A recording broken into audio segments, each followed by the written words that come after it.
J'ai essayé de faire l'exercice en... C'est pas facile comme exercice, hein. C'était pas si évident que ça. Au départ on dit oui, puis après... Donc j'ai essayé déjà de voir pourquoi Nathalie m'avait demandé de parler. Donc je pense que c'était plutôt le côté positionnement un peu original à l'INRA, chercheur en intelligence artificielle. Ça changeait un petit peu des autres disciplines qu'on peut rencontrer plus classiquement. Et puis néanmoins j'ai essayé quand même de faire le lien avec des travaux de recherche évidemment liés, mais quand même un petit peu différents autour de la modélisation des agroécosystèmes, des acteurs, modélisation des pratiques en agriculture. Donc, évidemment, dans ma carrière, il y a eu un lien entre ces deux types de démarches, un petit peu scientifiques, mais je me suis rendu compte en travaillant sur l'exercice que c'était quand même un petit peu différent. Et voilà, donc je vais essayer de faire passer ça. Un petit rappel sur l'intelligence artificielle, parce que je pense que c'est intéressant si on veut comprendre pourquoi les questions de vérité, de validité des connaissances sont traitées un peu différemment. Je pense qu'il faut bien percevoir la discipline qu'il y a derrière. L'intelligence artificielle, c'est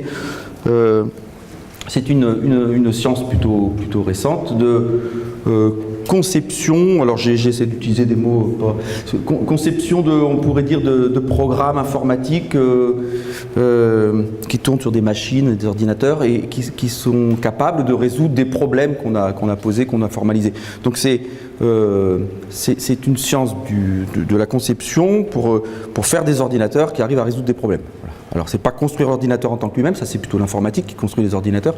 L'intelligence artificielle, elle s'intéresse aux programmes qu'on met dans les ordinateurs pour rendre des machines intelligentes, entre guillemets. D'accord. J'ai représenté ici un petit peu une illustration simple de cette problématique générale. On a un axe programme, le mot le plus juste serait les algorithmes, un axe de conception d'algorithmes. Et puis on a un axe ici j'ai mis d'énoncer des problèmes, de formalisation des problèmes, donc on parle plutôt de formalisme, d'accord. Et la recherche en intelligence artificielle, elle est dans cet espace-là généralement, et pour essayer d'imager un petit peu ce qui se passe, l'idée c'est ça serait de travailler sur des labyrinthes, hein, des jeux de labyrinthes par exemple, et un chercheur en intelligence artificielle, il passe beaucoup de temps à essayer de créer des nouveaux labyrinthes, d'inventer des labyrinthes originaux. C'est pas uniquement la forme du labyrinthe, ça peut être la dimension du labyrinthe, ça peut être des nouveaux types de labyrinthes. Et puis il s'intéresse aussi, alors le même ou d'autres chercheurs en intelligence artificielle, ils s'intéressent à trouver des méthodes, des moyens de sortir d'un labyrinthe, de résoudre le labyrinthe. Voilà, il y a ces deux dimensions, concevoir des labyrinthes et puis concevoir des méthodes pour sortir des labyrinthes. Voilà. C'est résumé. Alors, quelles connaissances on produit en tant que chercheur en intelligence artificielle, et donc quel type de connaissances j'ai produit moi toutes ces années à travailler sur ce domaine-là. On passe beaucoup de temps à étudier des algorithmes, des méthodes, des programmes qui ont été souvent peut-être conçus par d'autres, mais on étudie les propriétés. Voilà, on essaie de montrer des choses sur les propriétés de ces algorithmes. Est-ce qu'ils sont rapides, est-ce qu'ils ne sont pas rapides, est-ce qu'ils arrivent à sortir du labyrinthe, est-ce qu'ils n'y arrivent pas, dans quel cas ils arrivent, dans quel cas ils n'y arrivent pas. Ce sont des propriétés. Et puis on passe aussi du temps à essayer d'inventer, on veut donner un nom à notre algorithme, donc on va essayer d'inventer des algorithmes. Voilà, on passe beaucoup de temps à faire ça. Étudier les algorithmes des autres et puis créer ses propres algorithmes. Voilà, une nouvelle façon de sortir du labyrinthe. Et sur l'autre, donc là, j'ai donné un exemple. Nathalie avait dit donner des exemples. Je donne un exemple. J'ai fait pas mal d'algorithmes. J'en ai donné un là, l'algorithme AQ-Lambda. C'était un algorithme d'apprentissage. Donc on est dans le cadre la machine essaie de sortir d'un labyrinthe sans connaître a priori le plan du labyrinthe. Elle découvre le labyrinthe en même temps qu'elle joue. Et voilà, c'était un algorithme qui est toujours censé être rapide, voilà, efficace. Il a certaines propriétés caractéristiques qui le rendent intéressant. Une machine qui joue et qui rejoue avec le même labyrinthe arrive rapidement à sortir du labyrinthe, sans avoir le plan au départ du labyrinthe, etc. Sur l'autre dimension, le type de connaissances qu'on produit, sur la dimension des problèmes, de la formalisation des problèmes, c'est pareil, le chercheur en intelligence artificielle, il va travailler sur essayer de montrer certaines propriétés sur ces formalismes-là. Des exemples de formalisme que vous pouvez connaître, je ne sais pas, les systèmes experts, c'est un formalisme, c'est une certaine façon de représenter de la connaissance dans un cadre formel. La logique floue, c'est un formalisme. les réseaux de neurones, c'est un formalisme. Tout ça, ce sont des façons de modéliser des choses. Et donc, on s'intéresse à modéliser les capacités de représentation de ces formalismes-là, la richesse de ces formalismes-là. Est-ce qu'il y en a qui sont inclus dans d'autres, finalement? Et à ce moment-là, on l'enlève parce qu'il ne sert à rien, en fait. Donc, des travaux sur les propriétés des formalismes, et puis des travaux sur, je le disais tout à l'heure, comme pour les algorithmes, des travaux sur introduire un nouveau formalisme. Alors, c'est plus rare qu'introduire un nouvel algorithme. Introduire un nouveau formalisme, il faut y aller. Hein. Un ou deux dans sa carrière, on est content, on va monter un nouveau formalisme, etc. Souvent, c'est des sous-formalismes d'un formalisme plus large, etc. Bon, voilà. J'ai donné un exemple ici. Voilà, il y a un certain nombre d'années, j'avais travaillé sur le couplage entre proposer des formalismes pour modéliser des processus de planification en intelligence artificielle, qui couplait un peu ce qu'on connaissait en planification et puis ce qu'on connaissait en théorie des possibilités, logique floue, théorie des possibilités. C'était ce couplage, ça créait un nouveau formalisme et ça permettait de poser de nouveaux types de problèmes. Alors, comment on va, en intelligence artificielle, ces connaissances-là, comment on dit qu'elles sont validées? Enfin, quelle est la notion de vérité, de validité de ce type de connaissances produites par la communauté? Alors, je parle ici des connaissances produites par la communauté scientifique en intelligence artificielle.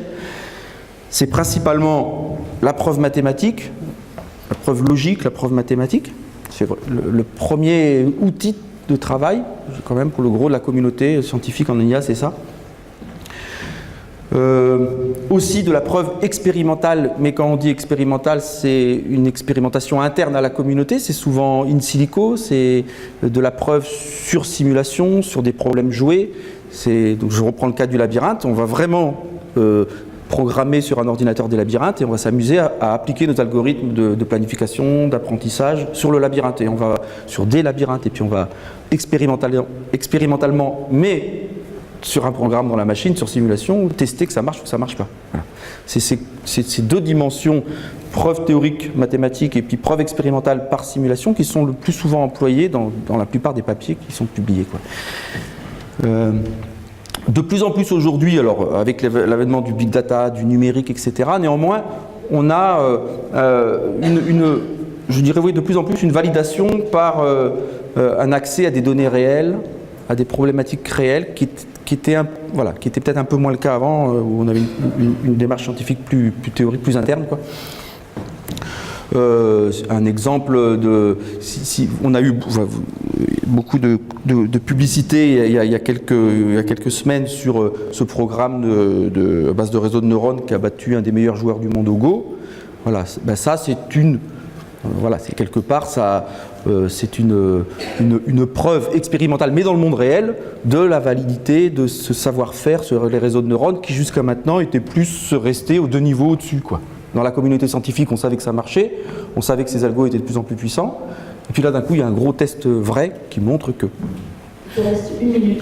Oui, ça va être terrible, mais je vais y arriver. Voilà, et...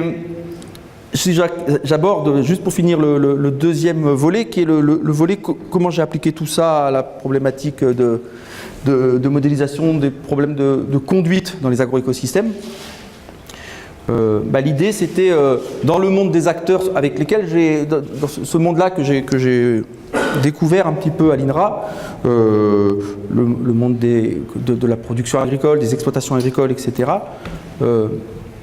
se sont posés des problèmes de traduction, de représentation un peu de ces problèmes pour pouvoir en faire des choses, des modèles informatiques. Et l'idée, ça a été d'employer ce cadre que proposait l'intelligence artificielle, que ce soit avec des algorithmes ou avec des cadres de représentation, des formalismes, le labyrinthe de tout à l'heure, là. Ça a été de projeter un peu ces problèmes rencontrés au niveau des problèmes de production agricole, de conduite des agroécosystèmes, de projeter un petit peu ces problèmes-là par ce filtre un petit peu de l'intelligence artificielle pour en faire des modèles informatiques. Les connaissances produites là-dedans se sont souvent résumées construites autour du modèle informatique. C'était ça la fin du processus de construction. On obtenait ces modèles-là. Donc j'ai travaillé, moi, toutes ces années sur des modèles pour mieux gérer les apports d'azote sur des grandes cultures, savoir quand est-ce qu'il fallait irriguer, comment faire pour mettre un peu moins d'eau quand on irrigue, arriver à modéliser, à comprendre mieux quand est-ce qu'il faut sortir les bêtes pour le pâturage, des choses comme ça.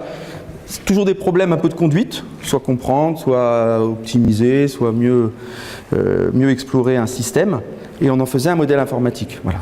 Et donc ces outils-là, ce modèle-là, c'est vraiment un outil, ça permettait de mieux comprendre un système, de simuler des scénarios possibles, le climat change, qu'est-ce qui va se passer, mais pour pouvoir faire ça, il faut avoir pu modéliser les pratiques des éleveurs, par exemple, et puis voilà, de simuler des scénarios d'évolution, de conception de nouveaux modes de conduite. Donc on n'est plus dans la conception d'algorithmes ou dans la conception de cadres de représentation en IA, on est dans conception de je veux innover sur la façon de conduire un troupeau au pâturage, je vais faire un modèle informatique qui va essayer de m'aider à ça. Voilà.